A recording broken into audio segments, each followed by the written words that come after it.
প্রিয় দর্শক, আপনারা দেখছেন জিএম শফিক ইসলামিক টিভি।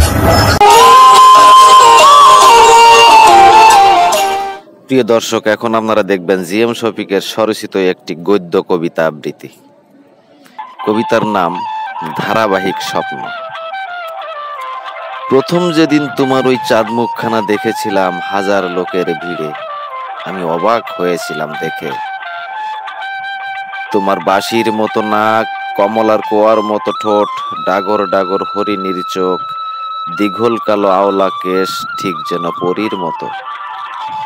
কিন্তু তোমাকে দেখার ক্ষণটা ছিল খুবই সীমিত, মুহূর্তেই আবার হারিয়ে গেলে হাজার লোকের ভিড়ে। আমি অনেকক্ষণ এদিক সেদিক ছুটাছুটি করে তোমাকে খুঁজলাম, কিন্তু কোথাও আর খুঁজে পেলাম না। ম্লান হয়ে গেলে তুমি, সারাদিন ভাবনায় তুমি, তারপর ক্লান্ত শ্রান্ত শরীর, দিন শেষে রাত গভীর, ঘুমে নিমগ্ন তুমি এলে স্বপ্নে আবার। হাজারো ভিড়ে হাজারো বার দেখছি সেই অপরূপা রূপ। তোমার নাম জিজ্ঞেস করতেই তুমি মুচকি হেসে বললে পরি। সর্বদা হাসি মুখখানি, কি মিষ্টি কথা, শুনলে প্রাণ জুড়িয়ে যায়।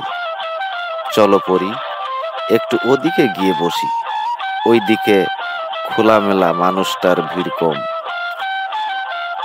পরীর মুখোমুখি বসে কথা বলছি আর অপলক দৃষ্টিতে চেয়ে আছি পরীর দিকে। এজন্য বিধাতার এক নিপুণ হস্তে গড়া অভূতপূর্ব এক মায়াবিনী স্বর্গের অপ্সরী। অনুমতি চাইলাম তোমার হাতটা একটু ধরতে পারি?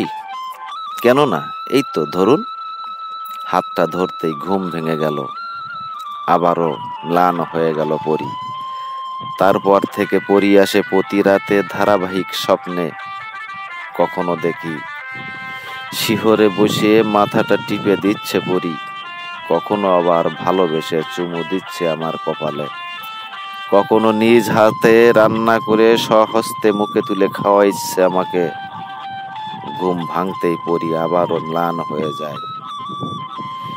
গ্রামগঞ্জে গলিতে অলিতে খুঁজে ফিরি প্রতিদিন, কিন্তু কোথাও না খুঁজে পাই পরীকে।